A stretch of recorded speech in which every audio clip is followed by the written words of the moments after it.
Welcome back to News Insights, and we'll be talking about P2P again.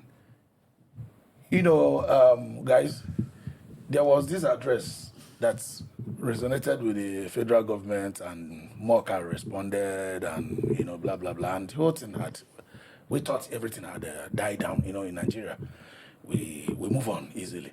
Morka came back, you know, tried to explain that this was what he meant, even though a lot of people felt it was a shabby explanation, but at least we took him for his word that he meant no harm.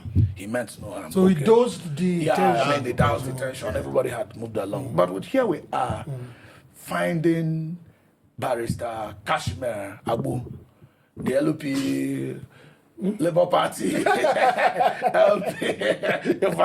You fall again.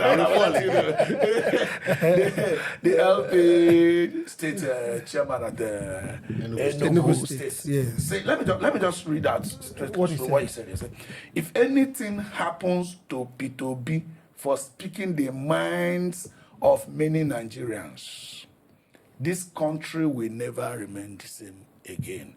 Doesn't mean this country will become as good as America. You know, you remember when Buhari was campaigning change.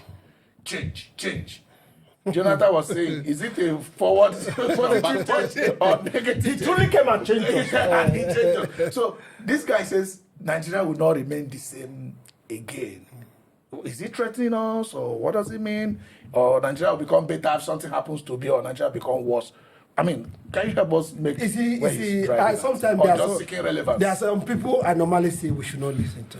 You know, the last time I came here, I said people like Sunday Igboho, we should not listen to him. What's his stake? People like Reno or Mokri, we should not listen to him. He should come back. He should pack his bag from America, come back to Nigeria, and tell us about Nigeria.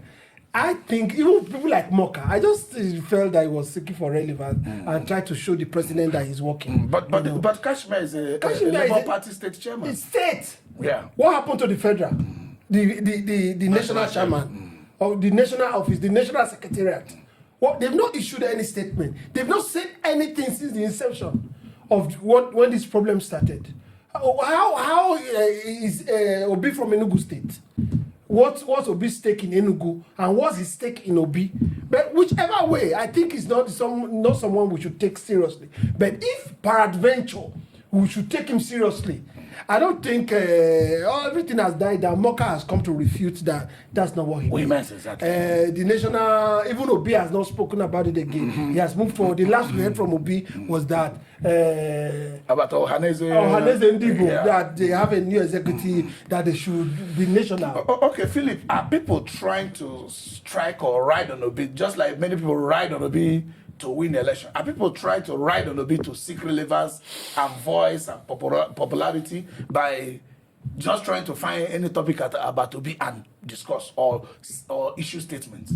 I think that's exactly what has just played out. So from the statement of Kashmir Abu, the state chairman of Labour Party Enugu State, you know, when he said Obi was speaking, or Obi spoke the mind of Nigerians, who told him Obi spoke the mind of Nigerians? Like you rightly said, if anything happened to Obi, is it going to make Nigeria will not be the same again? Is it for good or for bad? Like, is it threatening the government, or is it threatening Nigerians? You know, it's Obi the owner of Nigeria. So, the presidential election of 2020 has come and gone. This is 2025, for crying out loud. We still have a long way into the election. See, if he wants to do his campaign, he should wait for 2026, 27 and do his campaign. Like you rightly said, maybe he's taking relevance. I want to contest election in 2027, so he's preparing the gun of his popularity within the Enugu State. I don't see anything he said that is meaningful. But the only thing that we must be conscious of is that people should not fire the album of the embers of flame. Because what he's trying to do is to cause confusion where there are no confusions anymore. You know, you are trying to see this could be lacking us. Is citing the people. Okay, let's citing people against the government. Exactly. So, let's put it this way. Just about everybody or most people were saying, oh, the National Party, APC at the national level should have scolded Morka or tell him he shouldn't have said what he said. Can Labour Party come out and tell this man, see, enough. Morka has come to explain and we have moved forward. Why stoking the ember of discord again. Why stoking the flames? Do they have the duty to also tell him? Because we shouldn't be one-sided. That's the national. Yes, the national yeah, body. yes, national But don't body. also forget that there are factions there. Am I correct? Yeah. LP has factions. They like the two factions. LP has two factions. Oh, really? Yes. LP has two factions. Am I correct? LP has two factions. Yes. There is the one. Could that be the reason why? They are not speaking with one voice. Yes. Yes. You know, Nigerians, we are used to two factions. Now National Association of Nigerian Students, two factions. This one, two part. Do you understand? It's just like in PDP now. There are two National secretaries. Two factions. I think they resumed already. Yeah, exactly. All of them, they have two factions. That's just to mean that they take the people for granted. And we are trying to put opposition together for 2027. This factionalism. Let's digress a little. Who are the we? Who are the we? No, the Nigerians. There must be opposition. So I just want to know. No, I thought you want to contest for presidency. No. You see, we are lovers of democracy. Yes. And there must be opposition to preserve democracy. Definitely. Someone or some people will contest against Asiwaju in 2027. Definitely. It doesn't make you to be APC member or PDP member or whatever. Yes. So, Philip, do you think whichever fashion he was referring to should take some steps and tell people, stop anchoring on crisis to be popular, stop anchoring on P2B to be popular or whatever, so that your voices could be heard? I think the national body of the Labour Party should do that immediately. They should call Cashman and go to order. And they should disassociate themselves from the statement he made. And I think even Obi himself should also call the man to order. People using your name to write to about popularity should not be seen, from your person, because Obi is a highly respected Nigerian. Yes. People look up to him. It's like Obi is like the mentor the Nigerian youth want to see. They see hope in him. So he shouldn't allow his name to be dragged into the mud by this kind of people who want to use his name to rise to the top of who are seeking relevance unnecessarily. Yes. Obi himself to even call the man to order. Yes. That nothing is not going to happen. The government is not after his life. There's no anything to show that the government is after Obi's life. Look, let me speak a little bit about opposition. Yeah. There is no way in a democracy that we should not have opposition. There's no way. Do you understand? Yes. They say you don't look only on one side of the road. You look to the left, you look to the right. And we Nigerians, we have to choose from the one that suits us best. Yes. Even if the government of the day doesn't want opposition to happen, they should know that that's not democratic. They should also write on this opposition to perfect themselves. They should use as the opposition as a mirror. Although we do not clearly have any evidence suggesting this government do not want opposition, because most of the times when they hear, oh, this person is moving from this party to this party, APC will issue statement that they don't care. That's what they say officially. Yeah, but Okafor, let me tell you something.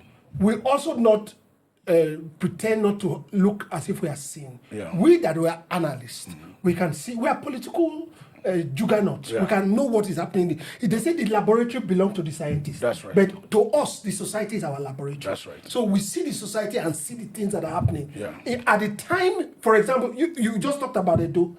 Why were all the security forces silent? That's the question we should be asking. In a normal day, the security forces should be in a venue of the tribunal. After all, the security forces were there during the election. How come they couldn't be there? How come rage was on the street? You see, and we saw people carrying guns. Yeah. I mean, civilians. Yeah. How do they get the guns? How did they get the guns? And the guy was not masking up. Yeah. So you mean we can't look for him and arrest him? Eventually, I think the people of Edo State on that ground are going to take it up with the security, because I've always said that you can't remove the people's position in politics. The vote and the power belongs to them. Just that they don't think they should go ahead and demand that the prerogative of winning election is theirs, not that of INEC. And Okafor, let me tell you one other thing. Yeah. It should not only be the people of Edo State. If it happens in Edo State today, it will happen in Delta tomorrow. Okay. It will happen in Niger State next tomorrow. Okay, let me take you on this Kashmir, for example. He made some other statement advising Tinubu to stick to the constitution. How fair can we say Tinubu administration has been going by constitution? For example, let's say something like indiscriminate arrest of opposition, things like that, can we give him credit or we can call him to order? Well, when Kashima, avowed that the present government should stay within the constitution, like you rightly said, he was unable to show where the government has abused the constitution. That's right. So if there are no proof to show that the government has abused the constitution, so how do you now say that they are not staying within the constitution? Exactly. So for me, there are no evidence to show that the government is abusing the constitution. The only close thing to that is the hunger protest where some children were arrested, and when the government attention was drawn to it, they claimed that they were not aware. Immediately they were released. And so a government that has a listening ear to that kind of thing, I wouldn't want to say that they are abusing the constitution. Yeah. So it's left for Mr. Kashimago to come with proofs that the government is abusing the constitution. Yeah, Kingsley. I would like to speak on that a little bit. Yeah. The whole executive is the presidency. Yeah. Am I correct? Yes. The presidency controls the executive. Yeah. There have been flagrant neglect of court judgment, Okay. court order, Okay. and maybe like the one you just talked about. Like in the local government issues in Edo State. In Edo State, for example, like these children that were arrested now, who arrested them? The police. They belong to the executive. Yes. Do you understand? So if we are talking about the presidency, sometimes it's not just only about the president. I saw this just one One I person. said it the other time. People That's why I wanted said to. the only thing that is close to abuse of the constitution president, is yeah. the arrest of those children during the hunger strike. Right. Yes. So it may not be the president directly. Of course. It may also be some affiliates Or those of the under- president. directly Do you under understand? his- Yeah. yes. So they should also look at it closely and guide those So people. eventually, the president should be overseeing the actions Yes. of the police, That's what it's the supposed to be army, doing. all the To do- agencies yeah, under them. exactly. Like the reports of police blocking people's accounts and running and away running and away. things like that. Yes. There was a hawker the other day saying all he had in his account was 347,000 naira, and police were forcing him to admit that he's a criminal or whatever, things like that. Yes. They are all part. They all stem from the executive. Yeah, exactly. So I got you and understand that very clearly. Yes. That's also how we say that when Obi demanded that Asiwaju should use the road, all other heads of agencies, exactly, all should other use the government officials could also be using the road. Yeah, those in NNPC, those in Ministry of Works. The truth is that if all the ministers and all the head of were using the roads and the people is flying, nobody would have. Nobody Nobody complain. Nobody will complain. Yes, Nobody will you're complain. correct. So Nobody that's complain. our takeaway here. That Yes. everybody working under the executive are under the command and control of the president, yes. and they should respond and respect the constitution Sure. accordingly. And people should also not raise false alarm just to be popular. It's in fact, unnecessary. So it's libel. yes, it's exciting in nature. Okay, this is still News Insight. We'll be right back.